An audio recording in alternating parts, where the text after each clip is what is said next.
നമസ്കാരം, ന്യൂസ് മാരത്തണിലേക്ക് സ്വാഗതം.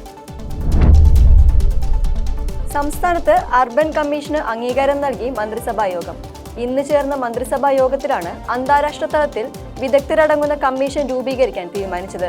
2030 കേരളം ഒറ്റ നഗരമെന്ന നിലയിലേക്ക് മാറ്റിയെടുക്കാൻ സാധിക്കുന്ന തരത്തിലുള്ള വികസന പ്രവർത്തനങ്ങൾ ഏകോപിപ്പിക്കുക എന്ന അർബൻ കമ്മീഷന്റെ ചുമതല. ഈ കമ്മീഷനിൽ 13 അംഗങ്ങളാണ് ഉണ്ടാവുക. ആരോഗ്യവകുപ്പിൽ അധിക തസ്തികകളിലേക്ക് മന്ത്രിസഭാ യോഗം അംഗീകാരം നൽകി. അധ്യാപക, അനധ്യാപക നിയമനങ്ങൾക്കാണ് അനുമതി. ഏറെ നാളായി ആരോഗ്യവകുപ്പ് ആവശ്യപ്പെടുന്ന ഈ കാര്യം ധനവകുപ്പ് സാമ്പത്തിക പ്രതിസന്ധി ചൂണ്ടിക്കാട്ടി നീട്ടിക്കൊണ്ടു പോവുകയായിരുന്നു. കേരളത്തിൽ പ്രതിദിന കോവിഡ് കേസുകളിൽ വർധനവ്.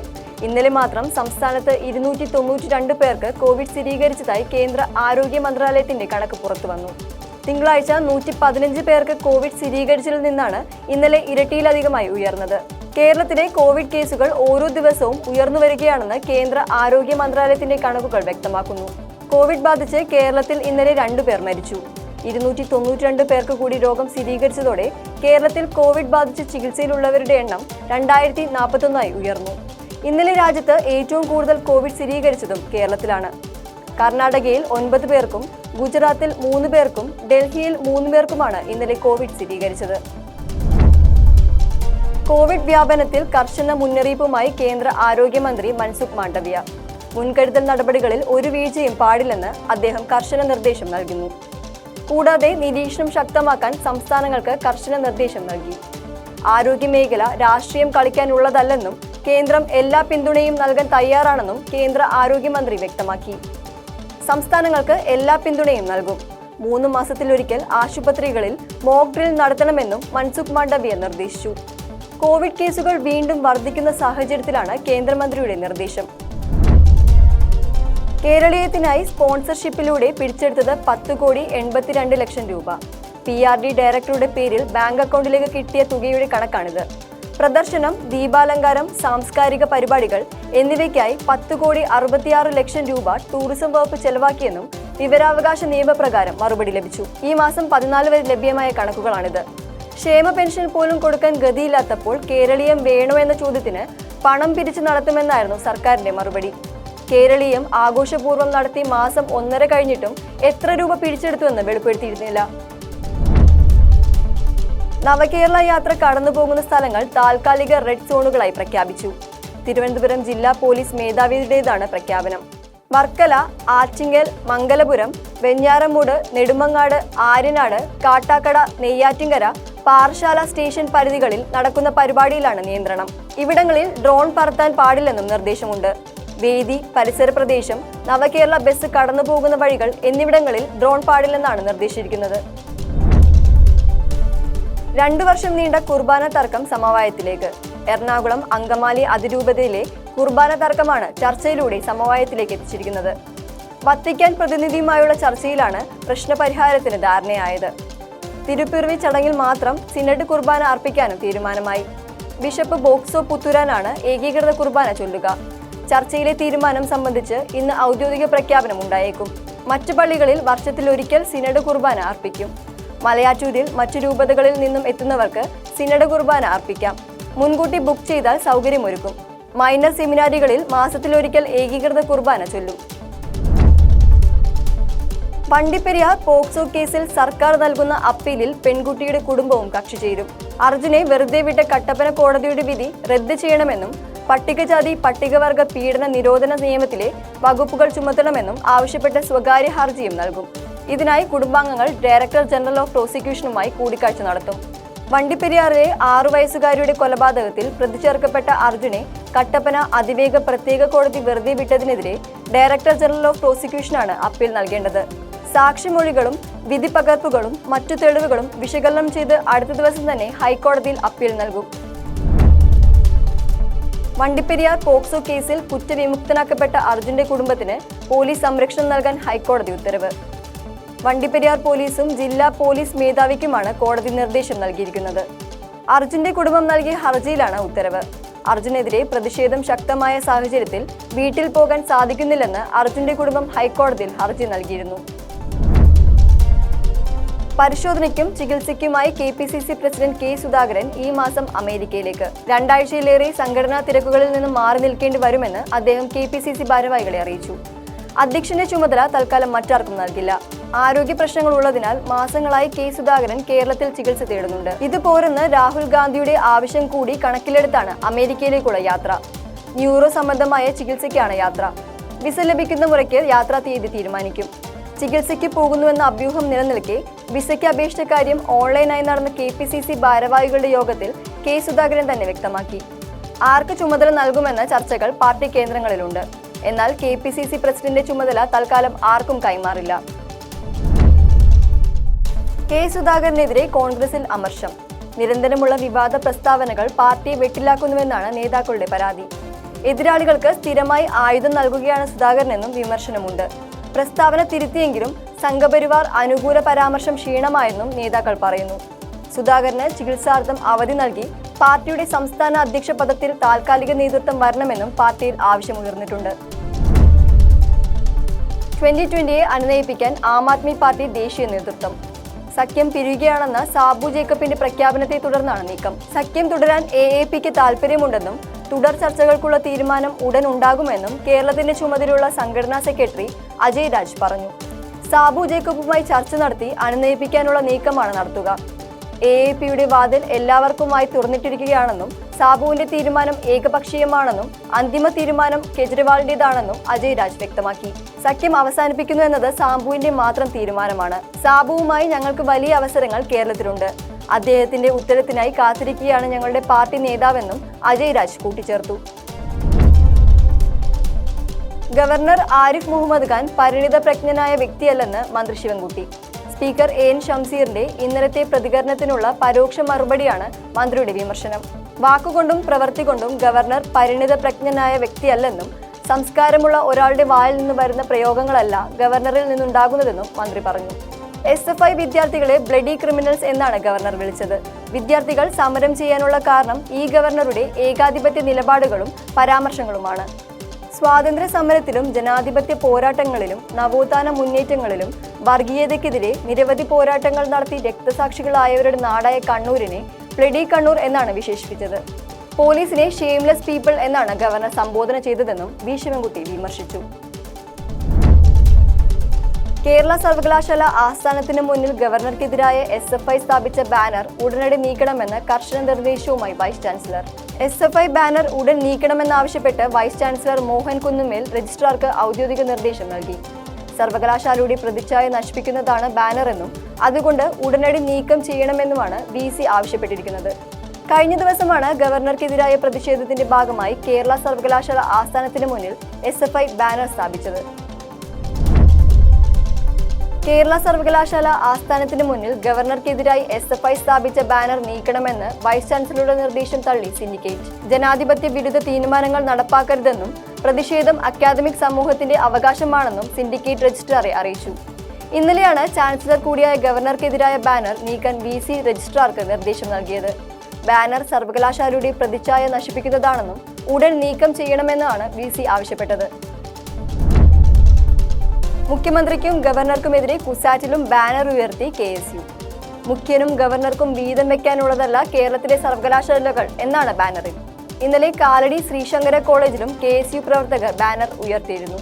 ഗവർണർക്കെതിരെ SFI ഉയർത്തിയ ബാനറിന് സമാന്തരമായാണ് KSUവിന്റെ ബാനർ. ഇന്നലെ രാത്രിയാണ് ബാനർ സ്ഥാപിച്ചത്. ഗവർണർക്കെതിരെ SFI സംസ്ഥാന വ്യാപകമായി പ്രതിഷേധം തുടരുമ്പോൾ മുഖ്യമന്ത്രി പിണറായി വിജയനെയും പ്രതിക്കൂട്ടിൽ നിർത്തിയാണ് KSUവിന്റെ പ്രതിഷേധം. ജനാധിപത്യം തൊട്ടുതീണ്ടാത്ത മുഖ്യനും കാവ്യ പുതച്ച ഗവർണറും നാടിനാപത്ത് എന്നായിരുന്നു കഴിഞ്ഞ ദിവസം കാലടി ശ്രീശങ്കര കോളേജിൽ KSU സ്ഥാപിച്ച ബാനർ. ഇതിനു പിന്നാലെയാണ് കുസാറ്റിലും ഗവർണർക്കും മുഖ്യമന്ത്രിക്കുമെതിരെ ബാനർ ഉയർന്നത്. കത്തോലിക്ക സഭ സ്വവർഗ വിവാഹത്തെ അംഗീകരിക്കുന്നില്ലെന്ന് വ്യക്തമാക്കി KCBC ജാഗ്രതാ കമ്മീഷൻ. സ്വവർഗ ലൈംഗിക പങ്കാളികളെ ആശീർവദിക്കുക എന്നത് സഭയുടെ തുറന്ന മനോഭാവം മാത്രമാണെന്നാണ് സ്വവർഗ വിവാഹ ആശീർവാദത്തിൽ KCBC ജാഗ്രതാ കമ്മീഷന്റെ വിശദീകരണം. സ്വവർഗ വിവാഹങ്ങൾ ആശീർവദിക്കാൻ ഫ്രാൻസിസ് മാർപ്പാപ്പ അനുമതി നൽകിയിട്ടില്ല. പങ്കാളികളെ ആശീർവദിക്കുന്നതിലൂടെ അവരുടെ തെറ്റിനെ ശരിവയ്ക്കുകയല്ല KCBCയുടെ ഉദ്ദേശം. അവരുടെ ക്രമരഹിതമായ ജീവിതാവസ്ഥകൾക്ക് ഇതുവഴി മാറ്റമുണ്ടാകാൻ സാധ്യതയുണ്ടെന്നാണ് തങ്ങളുടെ നിരീക്ഷണമെന്നും അവർ വ്യക്തമാക്കുന്നു. തിരുവനന്തപുരം മെഡിക്കൽ കോളേജിലെ PG വിദ്യാർത്ഥി ഡോക്ടർ ഷെഹനയോട് സുഹൃത്തായിരുന്ന ഡോക്ടർ റുവൈസ് മുഖത്തു നോക്കി പണം ആവശ്യപ്പെട്ടെന്ന് പോലീസ്. ഇക്കാര്യം ഡോക്ടർ ഷെഹനയുടെ ആത്മഹത്യാക്കുറിപ്പിലുണ്ട്. ആത്മഹത്യാക്കുറിപ്പിൽ റുവൈസിനെ കുറിച്ച് ഗുരുതരമായ പരാമർശങ്ങളാണ് ഉള്ളതെന്നും പോലീസ് ഹൈക്കോടതിയിൽ നൽകിയ റിപ്പോർട്ടിൽ വ്യക്തമാക്കുന്നു. ചതിയുടെ മുഖം മൂടി തനിക്ക് അഴിച്ചുമാറ്റാൻ കഴിഞ്ഞില്ലെന്ന് ഡോക്ടർ റുവൈസിനെ കുറിച്ച് ഡോക്ടർ ഷെഹന പറയുന്നു. അവന് പണമാണ് വേണ്ടത്, അത് തന്റെ മുഖത്തു നോക്കി പറഞ്ഞു കഴിഞ്ഞു. ഇനിയും ഞാൻ എന്തിനു ജീവിക്കണം?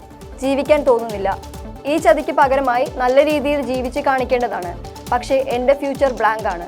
ഇനി ഒരാളെ വിശ്വസിക്കാനോ സ്നേഹിക്കാനോ കഴിയില്ല. സഹോദരി ഉമ്മയെ നന്നായി നോക്കണമെന്നും ഷെഹന ആത്മഹത്യാക്കുറിപ്പിൽ എഴുതിയിരുന്നു.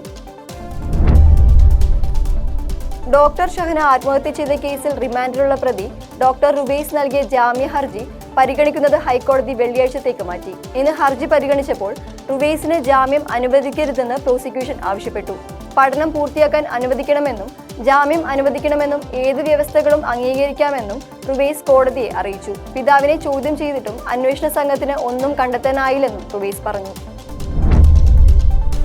വീട്ടിൽ പറമ്പ് വൃത്തിയാക്കാൻ എത്തിയ പണിക്കാർക്ക് മുറ്റത്ത് കുഴികുത്തി ഇല വെച്ച് നൽകിയ അനുഭവം പറഞ്ഞ് നടനും BJP നേതാവുമായ കൃഷ്ണകുമാറിന് സോഷ്യൽ മീഡിയയിൽ വ്യാപക വിമർശനം. ജോലിക്കാർക്ക് മണ്ണിൽ കുഴികുത്തി ഭക്ഷണം നൽകിയിരുന്ന രീതിയെ വളരെ സാധാരണമെന്ന രീതിയിലാണ് കൃഷ്ണകുമാർ അവതരിപ്പിച്ചത്. കൃഷ്ണകുമാറിന്റെ ജീവിത പങ്കാളി സിന്ധു കൃഷ്ണയുടെ യൂട്യൂബ് പേജിൽ അപ്ലോഡ് ചെയ്ത വീഡിയോയിലാണ് വിവാദ പരാമർശം നടത്തിയത്. വീട്ടിൽ നല്ല ഭക്ഷണം ഉണ്ടായിരുന്നെങ്കിലും ജോലിക്കാർ കുഴിയിൽ നിന്ന് പ്ലാവിൽ ഉപയോഗിച്ച് പഴങ്കഞ്ഞി കഴിക്കുന്നത് കൊതിയോടെ നോക്കി നിന്നിട്ടുണ്ടെന്നും കൃഷ്ണകുമാർ പറയുന്നു. പഴങ്കഞ്ഞിയുടെ ഗുണത്തെക്കുറിച്ച് പറയുന്നതിനിടെയാണ് കൃഷ്ണകുമാർ ഇക്കാര്യം പറയുന്നത്. യൂത്ത് കോൺഗ്രസ് തെരഞ്ഞെടുപ്പിൽ വ്യാജ ID കാർഡ് ഉപയോഗിച്ചെന്ന കേസിൽ അന്വേഷണം CBIക്ക് വിടണമെന്ന് ഹർജിയിൽ ഹൈക്കോടതി സംസ്ഥാന പോലീസ് മേധാവിയോട് വിശദീകരണം തേടി. ഹർജി ഹൈക്കോടതി ക്രിസ്മസ് അവധിക്ക് ശേഷം വീണ്ടും പരിഗണിക്കും. മൂവാറ്റുപുഴ സ്വദേശിയാണ് ഹർജിയുമായി ഹൈക്കോടതിയെ സമീപിച്ചത്. നിഷ്പക്ഷ അന്വേഷണത്തിനായി കേസ് CBIക്ക് വിടാൻ നിർദ്ദേശം നൽകണമെന്നാണ് ആവശ്യം. ഹർജിക്കാരന്റെ പേരിൽ വ്യാജ ID കാർഡ് ഉപയോഗിച്ച് യൂത്ത് കോൺഗ്രസ് മെമ്പർഷിപ്പ് എടുത്തതായും ഇതിന് പിന്നിലുള്ള കുറ്റക്കാരെ കണ്ടെത്താൻ യൂത്ത് കോൺഗ്രസ് സെൻട്രൽ ഓഫീസിലെ രേഖകൾ പിടിച്ചെടുക്കേണ്ടതുണ്ടെന്നും ഹർജിയിൽ പറയുന്നുണ്ട്. വ്യാജ തിരഞ്ഞെടുപ്പ് തിരിച്ചറിയൽ കാർഡ് നിർമ്മിച്ചെന്ന പരാതിയിൽ യൂത്ത് കോൺഗ്രസ് സംസ്ഥാന അധ്യക്ഷൻ രാഹുൽ മാങ്കൂട്ടത്തിലിനെ നേരത്തെ ചോദ്യം ചെയ്തിരുന്നു. വിഷയത്തിൽ പോലീസ് അന്വേഷണം നടക്കുന്നതിനിടയിലാണ് CBI അന്വേഷണം എന്ന ആവശ്യം ഉയരുന്നത്. റേഷൻ വിതരണവുമായി ബന്ധപ്പെട്ട് സംസ്ഥാന സിവിൽ സപ്ലൈസ് കോർപ്പറേഷന് സംസ്ഥാന സർക്കാർ 185.64 കോടി രൂപ അനുവദിച്ചു. റേഷൻ സാധനങ്ങൾ വിതരണത്തിന് എത്തിക്കുന്നതിനുള്ള വാഹന വാടക, കൈകാര്യ ചെലവ് എന്നിവയുടെ വിതരണത്തിനായാണ് തുക അനുവദിച്ചതെന്ന് സംസ്ഥാന ധനകാര്യ വകുപ്പ് അറിയിച്ചു. റേഷൻ സാധനങ്ങൾ വിതരണത്തിന് ആവശ്യമായ തുകയുടെ കേന്ദ്ര സർക്കാർ വിഹിതം 9 മാസമായിട്ടും ലഭ്യമാക്കിയിട്ടില്ല. ഈ സാഹചര്യത്തിലാണ് സംസ്ഥാനം ഈ ഇനത്തിൽ ഒരു വർഷത്തേക്ക് ബജറ്റിൽ നീക്കിവെച്ച തുക മുഴുവൻ കോർപ്പറേഷൻ നൽകാൻ തീരുമാനിച്ചതെന്നും സംസ്ഥാന ധനകാര്യ വകുപ്പ് പുറത്തിറക്കിയ പ്രസ്താവനയിൽ പറയുന്നു. ദേശീയ ഭക്ഷ്യസുരക്ഷാ നിയമപ്രകാരവും അല്ലാതെയുമുള്ള റേഷൻ വിതരണവുമായി ബന്ധപ്പെട്ട് കേന്ദ്ര സർക്കാർ അനുവദിക്കേണ്ട തുക മുഴുവൻ കുടിശ്ശികയാകുന്ന സാഹചര്യത്തിലാണ് സംസ്ഥാന സർക്കാരിന്റെ ഇടപെടലെന്ന് ധനകാര്യമന്ത്രിയുടെ ഓഫീസ് അറിയിച്ചു. ശബരിമലയിൽ വൻ തിരക്ക് തുടരുന്നു. ഇന്നലെ 18ാം പടി കയറിയത് 94,452 പേർ. സന്നിധാനം മുതൽ അപ്പാച്ചിമേട് വരെ തീർത്ഥാടകരുടെ നീണ്ട നിരയാണ് രൂപപ്പെട്ടത്. പമ്പയിൽ തീർത്ഥാടകർ നിറഞ്ഞു. നിലയ്ക്കലിലും ഇടത്താവളത്തിലും വാഹന നിയന്ത്രണം. പമ്പയിൽ നിന്ന് സന്നിധാനത്തേക്ക് എത്താൻ 10 മണിക്കൂറിലേറെ സമയമെടുക്കുന്നു. അപ്പാച്ചിമേട് മുതൽ ബാച്ചുകളായാണ് ഭക്തരെ സന്നിധാനത്തേക്ക് അയക്കുന്നത്. പുതിയ ബാച്ച് പോലീസ് സംഘത്തിലെ പകുതി പേർ ശബരിമല ഡ്യൂട്ടിക്കായി എത്തിയിട്ടുണ്ട്. മണ്ഡല പൂജയോടനുബന്ധിച്ച് 100 പോലീസുകാരെ കൂടി അധികം നിയോഗിക്കാനാണ് പോലീസിന്റെ തീരുമാനം. ഗുരുതര കൃത്യവിലോപവും ചട്ടലംഘനവും നടത്തിയ 2 ഡ്രൈവർമാരെയും 3 കണ്ടക്ടർമാരെയും KSRTC വിജിലൻസ് എക്സിക്യൂട്ടീവ് ഡയറക്ടർ അന്വേഷണ വിധേയമായി സസ്പെൻഡ് ചെയ്തു. പയ്യന്നൂർ ഡിപ്പോയിലെ ഡ്രൈവറായ AU ഉത്തമൻ, വെള്ളനാട് ഡിപ്പോയിലെ ഡ്രൈവറായ J സുരേന്ദ്രൻ, താമരശ്ശേരി ഡിപ്പോയിലെ കണ്ടക്ടറായ A ടോണി, തിരുവനന്തപുരം സിറ്റി ഡിപ്പോയിലെ കണ്ടക്ടറായ PS അഭിലാഷ്, പാലക്കാട് ഡിപ്പോയിലെ കണ്ടക്ടറായ PM മുഹമ്മദ് സാലിഹ് എന്നിവരെയാണ് അന്വേഷണ വിധേയമായി സസ്പെൻഡ് ചെയ്തത്. ശബരിമല ഡ്യൂട്ടിക്ക് നിയോഗിച്ചിട്ടും ചുമതല നിർവഹിക്കാതെ സ്വകാര്യ സ്കൂളിന്റെ ബസ് ഓടിക്കാൻ പോകുകയായിരുന്നു. വയനാട്ടിൽ നിന്ന് പിടിയിലായി പുത്തൂർ സുവോളജിക്കൽ പാർക്കിലേക്ക് മാറ്റിയ നരഭോജി കടുവയുടെ മുഖത്തെ മുറിവ് ആഴമേറിയതെന്ന് പരിശോധനയിൽ വ്യക്തമായി. മുറിവിന് 8 സെന്റിമീറ്ററോളം ആഴമുണ്ടെന്ന് വിലയിരുത്തൽ. വനത്തിനുള്ളിൽ കടുവകൾ തമ്മിലുള്ള ഏറ്റുമുട്ടലിൽ ഉണ്ടായതാവാം മുറിവെന്നാണ് നിഗമനം. കടുവയെ ശസ്ത്രക്രിയയ്ക്ക് വിധേയനാക്കാനാണ് ഇപ്പോഴത്തെ തീരുമാനം. ചികിത്സയ്ക്ക് വേണ്ടി കടുവയെ മയക്കുന്നതിനുള്ള അനുമതി ചീഫ് വൈൽഡ് ലൈഫ് വാർഡന് നൽകി. നാളെ ഉച്ചയ്ക്ക് വെറ്റിനറി സർവകലാശാലയിൽ നിന്നുള്ള വിദഗ്ധ ഡോക്ടർമാരുടെ നേതൃത്വത്തിലാണ് ശസ്ത്രക്രിയ നടത്തുക. പരിക്കിനെ തുടർന്ന് കടുവയ്ക്ക് ശാരീരിക അവശതയും കടുത്ത വേദനയും ഉണ്ടെന്നാണ് സുവോളജിക്കൽ പാർക്കിൽ നിന്ന് അറിയിച്ചത്. സ്കൂൾ വിദ്യാർത്ഥിനിയെ തട്ടിക്കൊണ്ടുപോയി ബലാത്സംഗം ചെയ്ത കേസിലെ പ്രതിക്ക് 23 വർഷം കഠിന തടവും 35,000 രൂപ പിഴയും വിധിച്ചു കോടതി. കരുനാഗപ്പള്ളി പുത്തൻപുരയ്ക്കൽ അൻസലിനെയാണ് പെരുമ്പാവൂർ ഫാസ്റ്റ് ട്രാക്ക് കോടതി ശിക്ഷിച്ചത്. 2022 ജൂലൈയിലാണ് കേസിനാസ്പദമായ സംഭവം നടന്നത്. സ്കൂൾ വിദ്യാർത്ഥിനിയെ തട്ടിക്കൊണ്ടുപോയി ബലാത്സംഗം ചെയ്യുകയായിരുന്നു. എറണാകുളം തടിയിട്ടപ്പറമ്പ് പോലീസ് സ്റ്റേഷൻ പരിധിയിൽ 2022 ജൂലൈയിലാണ് വിദ്യാർത്ഥിനി ബലാത്സംഗത്തിന് ഇരയായത്. പെൺകുട്ടിയെ ഇൻസ്റ്റഗ്രാം വഴി പരിചയപ്പെട്ട 22-കാരൻ കരുനാഗപ്പള്ളി സ്വദേശി അൻസിൽ അടുപ്പം നടിച്ച് ചാറ്റിംഗ് തുടങ്ങുകയായിരുന്നു. പതിയെ ഫോൺ നമ്പർ സംഘടിപ്പിച്ച് വാട്സാപ്പ് വഴിയായി സംസാരം. പെൺകുട്ടിയോട് കൂടുതൽ അടുപ്പം സ്ഥാപിച്ച് നഗ്ന ചിത്രങ്ങൾ കൈക്കലാക്കി. ചിത്രങ്ങൾ സമൂഹ മാധ്യമങ്ങൾ വഴി പ്രചരിപ്പിക്കുമെന്ന് ഭീഷണിപ്പെടുത്തി. തുടർന്ന് പെൺകുട്ടിയെ തട്ടിക്കൊണ്ടുപോയി ബലാത്സംഗം ചെയ്യുകയായിരുന്നു. കോവിഡ് വ്യാപനത്തിന്റെ പശ്ചാത്തലത്തിൽ ആശുപത്രികളിൽ മാസ്ക് ഉപയോഗിക്കണമെന്ന് ആരോഗ്യമന്ത്രിയുടെ അധ്യക്ഷതയിൽ ചേർന്ന ഉന്നതതല യോഗത്തിൽ നിർദ്ദേശം. ആരോഗ്യ പ്രവർത്തകരും ആശുപത്രികളിൽ എത്തുന്ന രോഗികളും മാസ്ക് ഉപയോഗിക്കണമെന്നാണ് നിർദ്ദേശം. മാസ്ക് നിർബന്ധമാക്കിയിട്ടില്ലെങ്കിലും മുൻകരുതലായും രോഗവ്യാപനം തടയാനും ഉപയോഗിക്കണമെന്നാണ് നിർദ്ദേശം. കോവിഡ് വ്യാപനം നിയന്ത്രണ വിധേയമാണെന്ന് ഉന്നതതല യോഗം വിലയിരുത്തി. അനാവശ്യ ഭീതി വേണ്ടെന്നും കടുത്ത നിയന്ത്രണങ്ങളൊന്നും ആവശ്യമില്ലെന്നും യോഗം വ്യക്തമാക്കി. കോവിഡ് വ്യാപനത്തിന്റെ പശ്ചാത്തലത്തിൽ നവകേരള യാത്ര നിർത്തിവെക്കണമെന്ന് ജനപക്ഷ നേതാവ് PC ജോർജ് ആവശ്യപ്പെട്ടു. സംസ്ഥാനത്തെ തെക്കൻ ജില്ലകളിൽ തീവ്ര വ്യാപന ശേഷിയുള്ള കോവിഡ് രോഗം പടർന്നു പിടിക്കുന്നതിനാൽ സർക്കാരിന്റെ രാഷ്ട്രീയ പ്രചരണ പരിപാടിയായി അധപ്പതിച്ചിരിക്കുന്ന നവകേരള സദസ്സ് അടിയന്തരമായി നിർത്തിവെക്കണമെന്ന് PC ജോർജ് പ്രസ്താവനയിൽ ആവശ്യപ്പെട്ടു. നവകേരള സദസ്സിലൂടെ ആളെ കൂടി ജനത്തെ കൊലക്കി കൊടുക്കാനുള്ള അപകടകരമായ ശ്രമമാണ് സർക്കാർ നടത്തുന്നത്. തിരുവനന്തപുരത്തെ കോവിഡ് മരണസംഖ്യ സർക്കാർ മറച്ചുവെക്കുകയാണെന്നും PC ജോർജ് ആരോപിച്ചു. ജനങ്ങളുടെ ജീവനെ ബാധിക്കുന്ന ഇത്ര ഗുരുതരമായ പ്രശ്നം ഉണ്ടായിട്ടും ആരോഗ്യമന്ത്രി അടക്കമുള്ള മന്ത്രിമാർ ഊരുചുറ്റി നടക്കുന്നത് അപഹാസ്യമാണ്. നവകേരള യാത്ര നിർത്തിവെച്ച് കോവിഡ് വിപത്തിനെ തടയാൻ സർക്കാർ അടിയന്തരമായി തയ്യാറാകണമെന്നും PC ജോർജ് പ്രസ്താവനയിൽ ആവശ്യപ്പെട്ടു. BJPയുടെ ഫാസിസ്റ്റ് ഭരണകൂടത്തിന്റെ അനീതിക്കെതിരെ ശബ്ദമുയർത്തിയതിന്റെ പേരിൽ പാർലമെന്റിൽ നിന്നും സസ്പെൻഷൻ വാങ്ങിയ ദിനം തന്നെ തനിക്കെതിരെ സംഘപരിവാറിന്റെ ചാപ്പ് കുത്താൻ നടത്തുന്ന ശ്രമത്തെ തികഞ്ഞ പുച്ഛത്തോടെ തള്ളിക്കളയുന്നുവെന്ന് KPCC പ്രസിഡന്റ് K സുധാകരൻ. നരേന്ദ്രമോദിക്കെതിരെ നാവു ചലിപ്പിക്കാൻ പോലും കരുത്തില്ലാത്ത പിണറായി വിജയനും കൂട്ടരും എത്ര ശ്രമിച്ചാലും അത് പ്രബുദ്ധരായ മതേതര ജനാധിപത്യ ബോധമുള്ള കേരള ജനത ഒരിക്കലും ഉൾക്കൊള്ളില്ല.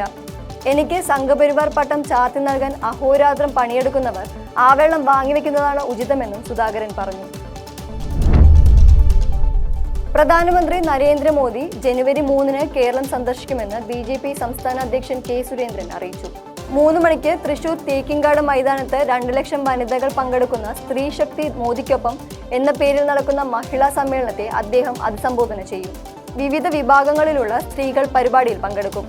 പാർലമെന്റിൽ വനിതാ സംവരണ ബിൽ പാസാക്കിയ പ്രധാനമന്ത്രിയെ ചടങ്ങിൽ BJP കേരള ഘടകം അഭിനന്ദിക്കും. നേരത്തെ ജനുവരി 2-ന് നിശ്ചയിച്ചിരുന്ന പരിപാടി പ്രധാനമന്ത്രിയുടെ സൗകര്യാർത്ഥം 3-ലേക്ക് മാറ്റുകയായിരുന്നുവെന്നും അദ്ദേഹം പറഞ്ഞു. അയോധ്യ രാമക്ഷേത്ര പ്രതിഷ്ഠാ ചടങ്ങിന് BJPയുടെ മുതിർന്ന നേതാക്കളായ LK അദ്വാനിയെയും മുരളി മനോഹർ ജോഷിയെയും ക്ഷണിച്ച് വിശ്വ ഹിന്ദു പരിഷത്ത്. അദ്വാനിയും മുരളി മനോഹർ ജോഷിയും പ്രായാധികൃതത്താലുള്ള ആരോഗ്യ പ്രശ്നങ്ങൾ കാരണം ചടങ്ങിന് വരേണ്ടെന്ന് ക്ഷേത്ര ട്രസ്റ്റ് ആവശ്യപ്പെട്ടിരുന്നു. BHP അന്താരാഷ്ട്ര വർക്കിംഗ് പ്രസിഡന്റ് അലോക് വർമ്മയും സംഘവുമാണ് ക്ഷണക്കത്ത് നൽകിയത്. ചടങ്ങിനെത്താമെന്ന് ഇരുവരും സമ്മതിച്ചതായി BHP വൃത്തങ്ങൾ അറിയിച്ചു. ശ്രീരാമ ജന്മഭൂമി മൂവ്മെന്റിന് BHPക്കൊപ്പം മുൻനിരയിലുണ്ടായിരുന്ന നേതാക്കളാണ് ഇരുവരെന്നും BHP വ്യക്തമാക്കി. ബാബരി മസ്ജിദ് ധ്വംസന കേസിൽ ഇരുവരെയും CBI സ്പെഷ്യൽ കോടതി കുറ്റവിമുക്തനാക്കിയിരുന്നു. പാർലമെന്റിലെ അതിക്രമവുമായി ബന്ധപ്പെട്ട് സുരക്ഷാ വീഴ്ച ചർച്ച ചെയ്യണമെന്നാവശ്യപ്പെട്ടുള്ള പ്രതിഷേധത്തിൽ പ്രതിപക്ഷ MPമാരെ പുറത്താക്കിയ നടപടി ജനാധിപത്യ വിരുദ്ധമെന്ന് കോൺഗ്രസ് ദേശീയ അധ്യക്ഷൻ മല്ലികാർജുൻ ഖാർഗെ. ലോക്സഭാ തെരഞ്ഞെടുപ്പിന്റെ ഒരുക്കവുമായി ബന്ധപ്പെട്ട് ചേർന്ന ഇന്ത്യ സഖ്യ യോഗത്തിനു ശേഷം മാധ്യമങ്ങളോട് സംസാരിക്കുകയായിരുന്നു അദ്ദേഹം. പാർലമെന്റിൽ പ്രതിഷേധിച്ച MPമാരെ സസ്പെൻഡ് ചെയ്ത നടപടിയിൽ രൂക്ഷ വിമർശനവുമായി കോൺഗ്രസ് നേതാവ് സോണിയാഗാന്ധി. തികച്ചും ന്യായമായ ആവശ്യം ഉന്നയിച്ചതിന് ഈ സർക്കാർ ജനാധിപത്യത്തിന്റെ കഴുത്ത് ഞെരിക്കുകയാണെന്നും സോണിയാഗാന്ധി പറഞ്ഞു. ജനാധിപത്യത്തിന്റെ ശ്വാസം മുട്ടിക്കുകയാണ് ഈ സർക്കാർ. തികച്ചും ന്യായമായ ഒരു കാര്യത്തിന് ഇത്രയും MPമാരെ പുറത്താക്കിയ നടപടി പാർലമെന്റിന്റെ ചരിത്രത്തിൽ ഉണ്ടായിട്ടില്ല. പാർലമെന്റിൽ നടന്ന അസാധാരണ സംഭവത്തിൽ കേന്ദ്ര ആഭ്യന്തരമന്ത്രിയിൽ നിന്നും മറുപടി തേടുകയാണ് പ്രതിപക്ഷം ചെയ്തത്. കോൺഗ്രസ് പാർലമെന്ററി പാർട്ടി യോഗത്തിൽ സോണിയ വിമർശിച്ചു. ന്യായീകരിക്കാൻ കഴിയാത്തതും ക്ഷമിക്കാൻ കഴിയാത്തതുമായ സംഭവമാണ് പാർലമെന്റിൽ അരങ്ങേറിയതെന്നും സോണിയ പറഞ്ഞു. കോൺഗ്രസ് അധ്യക്ഷൻ മല്ലികാർജുൻ ഖാർഗെയുടെ പേര് പ്രധാനമന്ത്രി സ്ഥാനത്തേക്ക് ഉയർത്തുന്നതിൽ ഇന്ത്യ സഖ്യത്തിന് ഭിന്നത. ബീഹാർ മുഖ്യമന്ത്രി നിതീഷ് കുമാറും RJD നേതാവ് ലാലു പ്രസാദ് യാദവും അതൃപ്തി പരസ്യമാക്കി.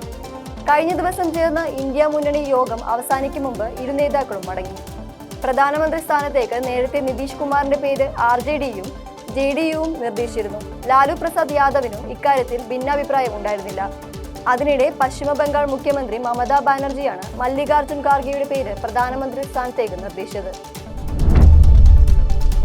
പാർലമെന്റ് പുകയാക്രമ കേസിലെ പ്രതികൾ ടീം രൂപീകരിച്ചത് സമൂഹ മാധ്യമങ്ങളിലൂടെ. ഭഗത് സിംഗ് ഫാൻസ് ക്ലബ് എന്ന ഫേസ്ബുക്ക് പേജിൽ നിന്നുള്ള സൗഹൃദം എത്തിയത് സിഗ്നൽ ആപ്പിലെ സംഭാഷണങ്ങളിലേക്കാണ്. മൈസൂരുവിലെ യോഗത്തിനു ശേഷമാണ് വാട്സാപ്പ് ഗ്രൂപ്പുകളടക്കം രൂപീകരിക്കുന്നത്. ഇവർ അംഗങ്ങളായ 6 വാട്സാപ്പ് ഗ്രൂപ്പുകൾ ഉണ്ടെന്നാണ് പോലീസ് സൂചിപ്പിക്കുന്നത്. ഭഗത് സിംഗിന്റെയും ചന്ദ്രശേഖർ ആസാദിന്റെയും പേരിലായിരുന്നു വാട്സാപ്പ് ഗ്രൂപ്പുകൾ. പാർലമെന്റിലെ പുകയാക്രമത്തെക്കുറിച്ചുള്ള സംഭാഷണങ്ങൾ നടത്തിയത് സിഗ്നൽ ആപ്പിലൂടെ മാത്രമാണ്. ക്ലൗഡിൽ നിന്ന് പ്രതികൾ വിവരങ്ങൾ ഡിലീറ്റ് ചെയ്തതെന്നും കണ്ടെത്തി. പ്രതികളുടെ ഇമെയിൽ സന്ദേശങ്ങൾ വീണ്ടെടുക്കാൻ കമ്പ്യൂട്ടർ എമർജൻസി റെസ്പോൺസ് ടീമിന്റെ സഹായം ഡൽഹി പോലീസ് തേടും. തെക്കൻ തമിഴ്നാട്ടിലെ പ്രളയത്തിൽ മരണസംഖ്യ 10 ഉയർന്നു. തിരുനെൽവേലി തിരുച്ചെന്തൂർ റൂട്ടിൽ ട്രെയിൻ ഗതാഗതം പുനഃസ്ഥാപിക്കാനായിട്ടില്ല. ഈ റൂട്ടിലെ 16 ട്രെയിനുകൾ റദ്ദാക്കി. പ്രളയത്തെ തുടർന്ന് 3 ജില്ലകളിലെ സ്കൂളുകൾക്ക് ഇന്ന് അവധി പ്രഖ്യാപിച്ചു. തിരുനെൽവേലി, തെങ്കാശി, തൂത്തുക്കുടി എന്നീ 3 ജില്ലകളിലെ സ്കൂളുകൾക്കാണ് അവധി പ്രഖ്യാപിച്ചത്. ഇതിനിടെ കേന്ദ്ര സംഘം ഇന്ന് തൂത്തുക്കുടിയിലെ പ്രളയ മേഖലകൾ സന്ദർശിക്കും. തെക്കൻ ജില്ലകളിൽ മരണം 10ആയി. മധ്യപ്രദേശ് നിയമസഭാ ഹാളിൽ നിന്ന് നെഹ്റുവിന്റെ ചിത്രം ഒഴിവാക്കിയിട്ട് 6 മാസമായെന്ന് റിപ്പോർട്ട്. കഴിഞ്ഞ ദിവസം മാധ്യമങ്ങളിൽ റിപ്പോർട്ട് വന്നതിന് ശേഷമാണ് കോൺഗ്രസ് പ്രതികരിച്ചത്. 6 മാസമായി ചിത്രം നീക്കിയത് കോൺഗ്രസ് അംഗങ്ങൾ അറിഞ്ഞില്ലെന്ന് ടൈംസ് ഓഫ് ഇന്ത്യ റിപ്പോർട്ട് ചെയ്തു. 6 മാസം മുമ്പേ ചിത്രം നീക്കിയെന്ന് നിയമസഭാ അധികൃതർ വ്യക്തമാക്കി.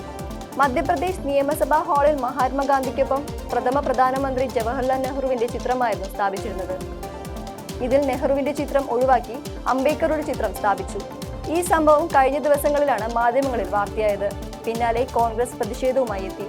അംബേദ്കറുടെ ചിത്രം സ്ഥാപിക്കുന്നതിൽ പ്രശ്നമില്ലെന്നും എന്നാൽ നെഹ്റുവിന്റെ ചിത്രം പുനഃസ്ഥാപിക്കണമെന്നും കോൺഗ്രസ് ആവശ്യപ്പെട്ടു. ജാതി സെൻസസ് വിഷയത്തിൽ അമിത്ഷായുടെ പ്രസ്താവനയെ തള്ളി RSS. ജാതി സെൻസസ് രാജ്യത്തെ അഖണ്ഡതയ്ക്ക് ഭീഷണിയാകുമെന്ന് RSS. ജാതി സെൻസസിനെ എതിർക്കുമെന്നും RSS. ജാതി അടിസ്ഥാനത്തിൽ സെൻസസ് നടത്തുന്നത് രാജ്യത്ത് സാമൂഹിക അസമത്വങ്ങൾ സൃഷ്ടിക്കുമെന്ന് RSS നേതാക്കൾ പറഞ്ഞു. ജാതി സെൻസസിൽ നേട്ടങ്ങളൊന്നും ഞങ്ങൾ കാണുന്നില്ലെന്നും എന്നാൽ ഇതിൽ ഒരുപാട് പ്രശ്നങ്ങളുണ്ടെന്നും മുതിർന്ന RSS പ്രചാരക് ശ്രീധർ ഗാഡ്ഗെ പറഞ്ഞു. മഹാരാഷ്ട്ര സംസ്ഥാന നിയമസഭയിലെയും കൗൺസിലിലെയും BJP ശിവസേന MLA-മാർ നാഗ്പൂരിലെ RSS ആസ്ഥാനത്ത് എത്തിയപ്പോഴായിരുന്നു സംഘടന നിലപാട് വ്യക്തമാക്കിയത്. മോഹൻലാൽ കേന്ദ്ര കഥാപാത്രമാകുന്ന സിനിമ നേരിന്റെ റിലീസ് തടയണമെന്ന് ആവശ്യപ്പെട്ടുള്ള ഹർജിയിൽ ഹൈക്കോടതിയുടെ നോട്ടീസ്. സംവിധായകൻ ജിത്തു ജോസഫും മോഹൻലാലും വിശദീകരണം നൽകണമെന്നാണ് നിർദ്ദേശം. സിനിമയുടെ റിലീസ് തടയണമെന്ന ഹർജിക്കാരന്റെ ആവശ്യം ഹൈക്കോടതി അംഗീകരിച്ചിട്ടില്ല. കഥാകൃത്ത് ദീപക് ഉണ്ണി നൽകിയ ഹർജിയിൽ നാളെ ഹൈക്കോടതി വാദം കേൾക്കും. ജസ്റ്റിസ് ദേവൻ രാമചന്ദ്രൻ അധ്യക്ഷനായ സിംഗിൾ ബെഞ്ചിന്റേതാണ് നടപടി. ഷാറൂഖ് ഖാന്റെ ഭാര്യ ഗൗരി ഖാന് നോട്ടീസ് അയച്ച് എൻഫോഴ്സ്മെന്റ് ഡയറക്ടറേറ്റ്. ലക്നൌ ആസ്ഥാനമായ റിയൽ എസ്റ്റേറ്റ് കമ്പനിയായ തുൾസിയാനി ഗ്രൂപ്പുമായി ബന്ധപ്പെട്ടാണ് ED അന്വേഷണം. ഗൗരി ഖാൻ ഈ കമ്പനിയുടെ ബ്രാൻഡ് അംബാസിഡറായി പ്രവർത്തിക്കുകയാണ്. നിക്ഷേപകരിൽ നിന്നും ബാങ്കുകളിൽ നിന്നും 30 കോടി രൂപ തട്ടിയെടുത്തെന്നാണ് കമ്പനിക്കെതിരായ ആരോപണം. വഞ്ചന ഉൾപ്പെടെ നിരവധി കേസുകൾ കമ്പനിക്കെതിരെ രജിസ്റ്റർ ചെയ്തിട്ടുണ്ട്. ആ കമ്പനിയുടെ ബ്രാൻഡ് അംബാസിഡർ എന്ന നിലയ്ക്കാണ് ഷാറൂഖ് ഖാന്റെ ഭാര്യ Gauri Khan enforcement directorate notice അയച്ചത്. ന്യൂഡൽഹി സ്വരൂപ് നഗറിൽ 9 വയസ്സുകാരിയെ തട്ടിക്കൊണ്ടുപോയി പീഡിപ്പിച്ച് കൊലപ്പെടുത്തി. കൊലപാതകം മറച്ചുവെക്കുന്നതിനായി കുട്ടിയുടെ മൃതദേഹം പ്രതി സമീപത്തെ കനാലിൽ തള്ളി. ഡിസംബർ 12-നാണ് സംഭവം നടന്നത്. ഡിസംബർ 12-ന് വീട്ടിന് പുറത്ത് കളിക്കുകയായിരുന്ന കുട്ടിയെ കാർ യാത്ര വാഗ്ദാനം ചെയ്ത് പ്രതി വാഹനത്തിൽ കയറ്റുകയായിരുന്നു. ഇതേ ദിവസം കുട്ടി പ്രതിയുടെ കാറിൽ ഇരിക്കുന്നത് കണ്ടതായും പോലീസ് സ്ഥിരീകരിച്ചു. കുട്ടിയെ വാഹനത്തിൽ കയറ്റിയതിനു ശേഷം ഒറ്റപ്പെട്ട സ്ഥലത്തെത്തിച്ച് പീഡിപ്പിച്ചെന്നാണ് പോലീസ് പറയുന്നത്. കുട്ടി കൊല്ലപ്പെട്ടതോടെ മൃതദേഹം ഇയാൾ കനാലിൽ തള്ളിയതായും പോലീസ് വ്യക്തമാക്കി. ഗാസയിൽ വെടിനിർത്തലിനായി UN-ൽ ഇന്ന് വോട്ടെടുപ്പ് നടക്കും. അമേരിക്കൻ വീറ്റോ ചെയ്യാനുള്ള സാധ്യതയുള്ളതിനാൽ അത് ഒഴിവാക്കാനായി രക്ഷാ കൗൺസിൽ തിരക്കിട്ട ചർച്ചകൾ നടക്കുകയാണ്. പ്രമേയത്തിൽ അടിയന്തരമായി യുദ്ധം അവസാനിപ്പിക്കണമെന്ന വാക്യത്തിൽ അമേരിക്ക എതിർപ്പ് രേഖപ്പെടുത്തിയിരുന്നു. ഈ സാഹചര്യത്തിലാണ് അമേരിക്ക വീറ്റോ ചെയ്തേക്കുമെന്ന സാധ്യതകൾ സജീവമായത്. ഇതിനു പിന്നാലെ ഗാസയിലെ വെടിനിർത്തലിൽ അമേരിക്ക വീറ്റോ ഒഴിവാക്കാൻ രക്ഷാ കൗൺസിൽ തിരക്കിട്ട ചർച്ചകൾ പുരോഗമിക്കുകയാണ്. അമേരിക്കൻ മുൻ പ്രസിഡന്റ് ഡൊണാൾഡ് ട്രംപിന് കൊളറാഡോ സുപ്രീം കോടതിയുടെ വിലക്ക്. US പ്രസിഡന്റ് തിരഞ്ഞെടുപ്പിൽ മത്സരിക്കുന്നതിൽ നിന്നാണ് വിലക്ക്. 2021 ജനുവരി 6-ന് US ക്യാപിറ്റലിന് നേരെ ട്രംപിന്റെ അനുയായികൾ നടത്തിയ ആക്രമണത്തിലെ പങ്ക് ചൂണ്ടിക്കാണിച്ചുകൊണ്ടാണ് കോടതി ട്രംപിനെ തിരഞ്ഞെടുപ്പിൽ നിന്ന് വിലക്കിയിരിക്കുന്നത്. കൊളറാഡോ സംസ്ഥാനത്തിൽ മാത്രമാണ് വിലക്ക് ബാധകം. ട്രംപിനെതിരായ വിധി അമേരിക്കൻ ചരിത്രത്തിലെ ആദ്യത്തേതായി അടയാളപ്പെടുത്തുന്നു. ഭരണഘടനാപരമായ കാര്യങ്ങൾ ചൂണ്ടിക്കാണിച്ച് US ഭരണഘടനയിലെ അപൂർവമായി മാത്രം പ്രയോഗിക്കുന്ന ഒരു വ്യവസ്ഥയെ അടിസ്ഥാനമാക്കിയുള്ളതാണ് ട്രംപിനെതിരായ വിധി. വിസ സേവനങ്ങൾക്കായി പുതിയ പ്ലാറ്റ്ഫോം ആരംഭിച്ച് സൗദി.